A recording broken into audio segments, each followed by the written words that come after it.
मुंह में जय श्री राम, आंखों में श्री राम जन्मभूमि मंदिर का सपना। जीवन राष्ट्रीय स्वयंसेवक संघ को समर्पित।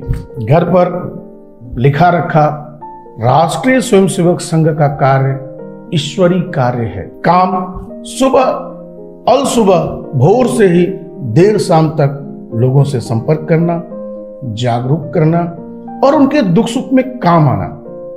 गूंज देश के संसद में पूर्व प्रधानमंत्री अटल बिहारी वाजपेयी ने जिनका जिक्र किया हो, और प्रसिद्धि ऐसी कि स्वयं अटल बिहारी वाजपेयी और देश के बड़े बड़े नेता जिनके घर आकर उनसे मिले हों।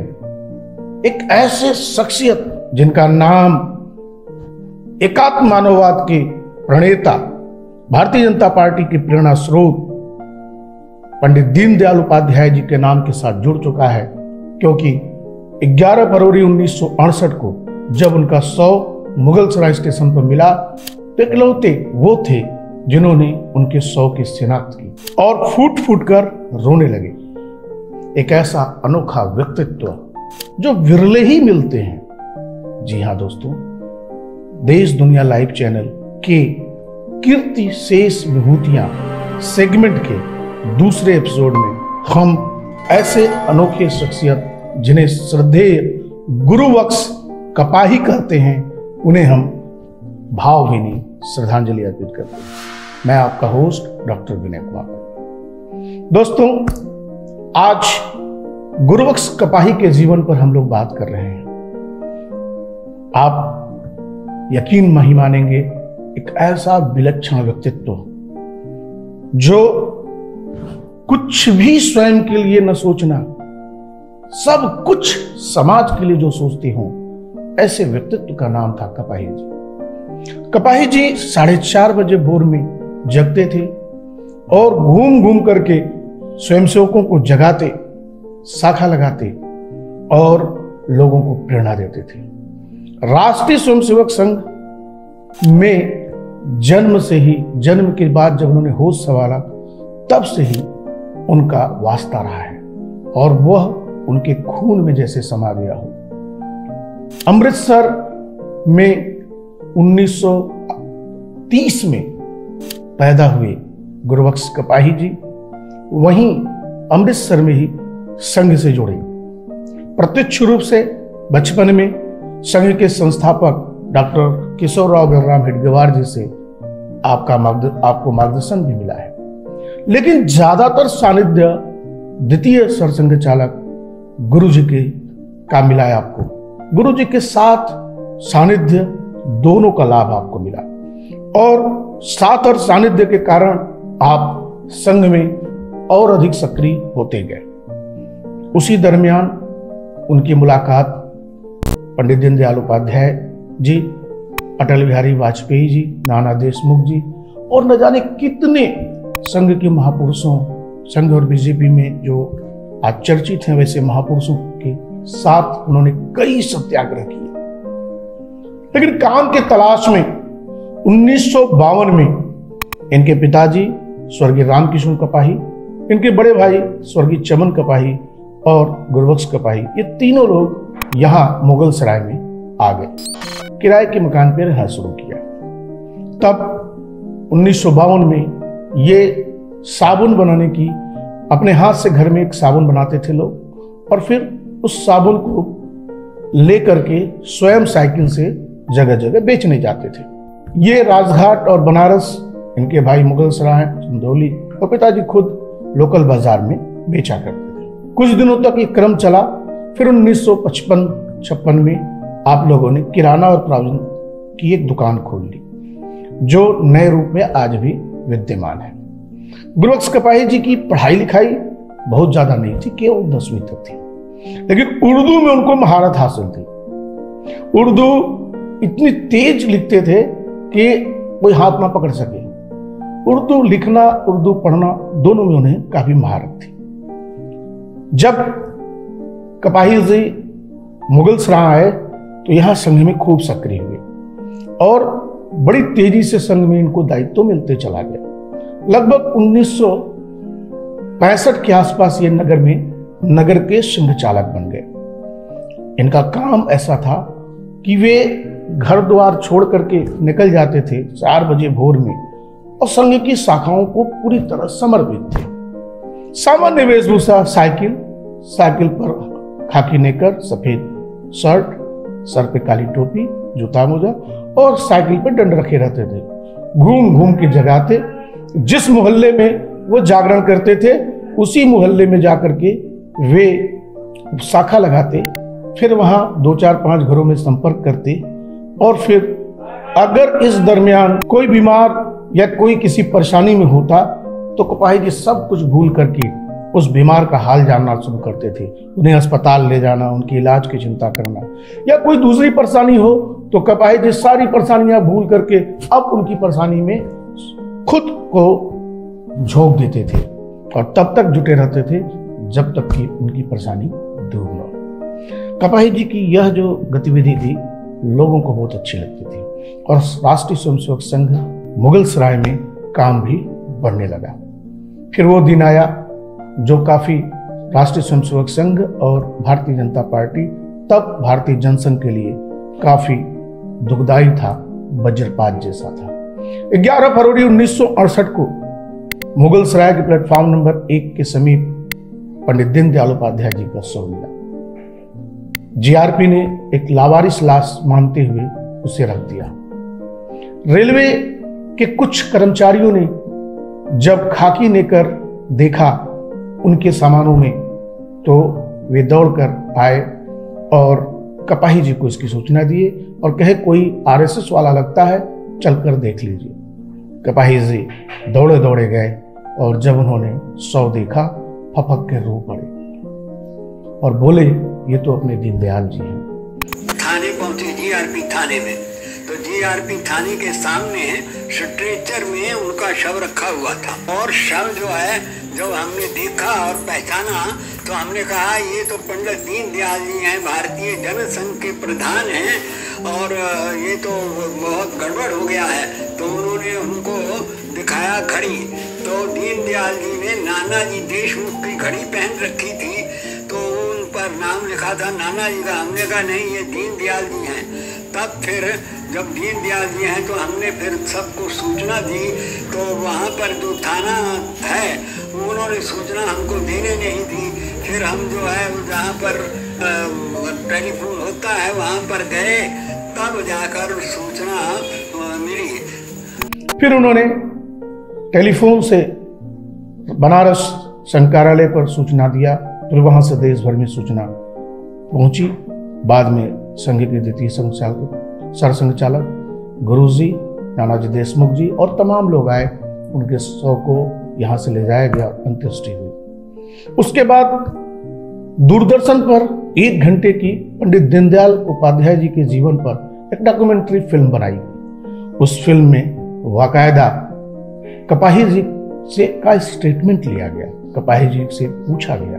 दिल्ली से बलराज मधोक और अटल बिहारी वाजपेयी आए, इसी प्रकार अनेक नेता आते चले गए और वो सब वहाँ हुआ और फिर भावराव जी देवरस आए। इस प्रकार से जितने भी संघ के अच्छे अच्छे कार्यकर्ता थे आए, तो फिर वहाँ से शव लेकर हम लोगों ने उसको हवाई जहाज वहाँ ले गए, वहाँ पर हवाई अड्डे, तो वहाँ फिर हवाई जहाज में रखा गया शव।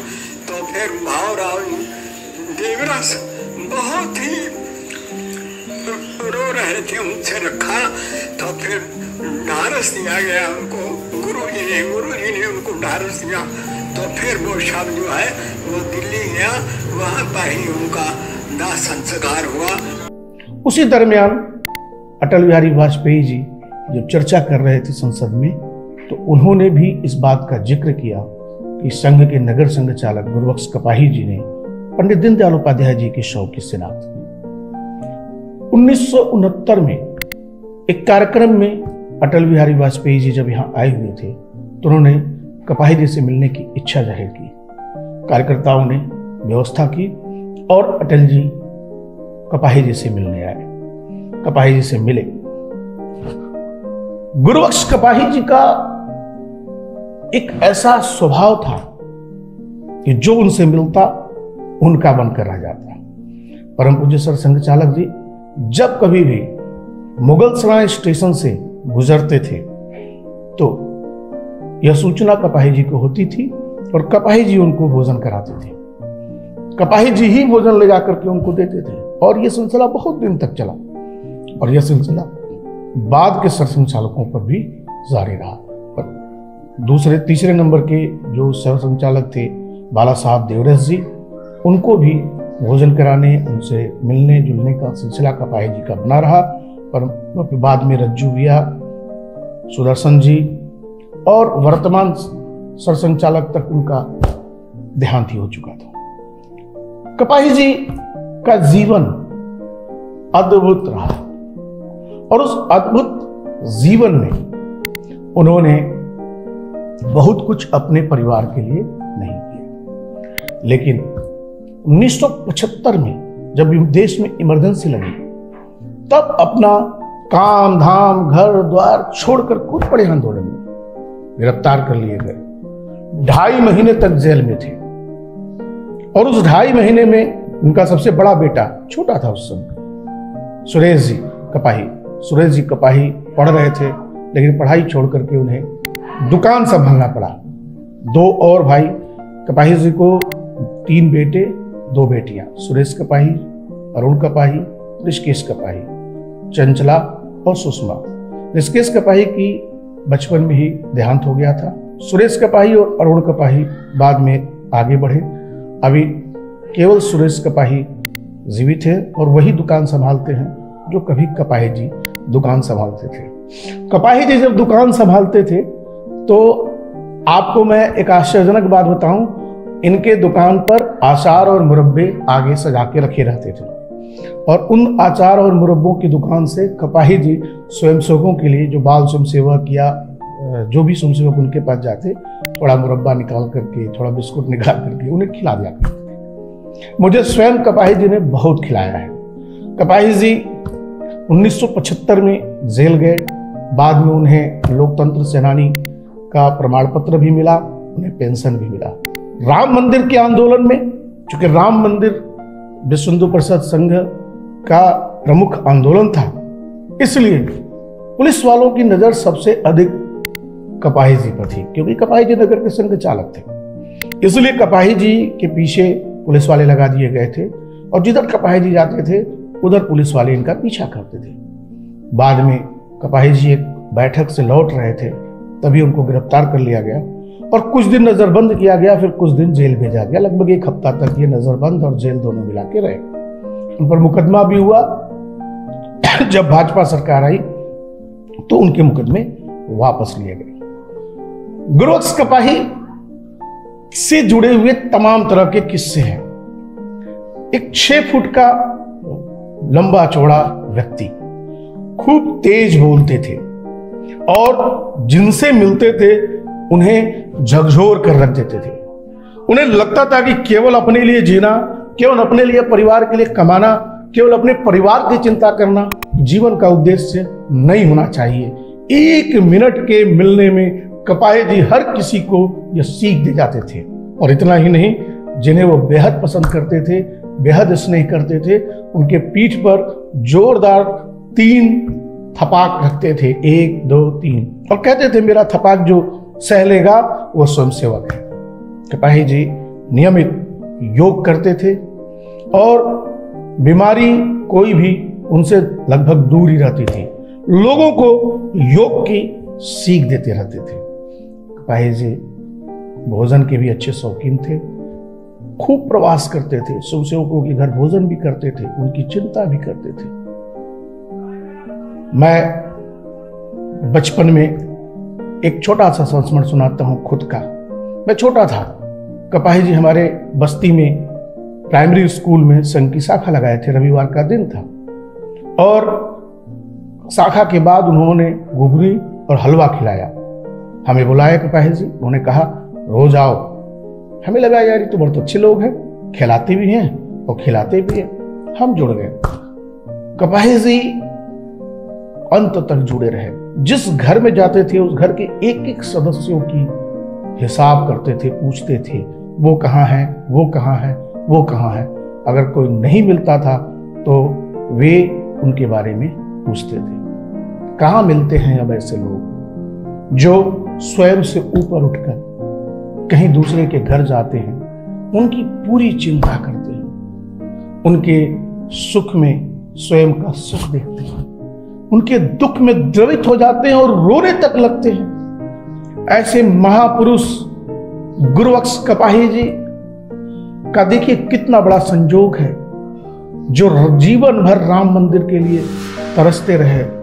उनके जीवन में राम जन्मभूमि पर मंदिर नहीं बन पाया, लेकिन आज राम जन्मभूमि बनकर तैयार है। और जानते हैं, जो तिथि राम जन्मभूमि के शिलान्यास प्राण प्रतिष्ठा के लिए तय की गई है वो है 22 जनवरी। और यह सुखद संयोग है कि कपाही जी का जन्मदिन भी 22 जनवरी को ही पड़ता है। कितने खुश होंगे कपाही जी जहां भी उनकी आत्मा होगी, वह देखकर कि वर्ष जीवन भर की जो उनकी उम्मीद थी वो 22 जनवरी को प्राण प्रतिष्ठा के साथ पूरी हो रही है। वहीं से वो अपने इष्ट भगवान श्री राम को नमन कर रहे होंगे। हम सब भी ऐसे महापुरुष मनीषी श्रद्धेय गुरुबख्श कपाही जी को नमन करते हैं और मिलते हैं अगले एपिसोड में किसी ऐसे ही महान कीर्तिशेष विभूतियों से। तब तक के लिए नमस्कार।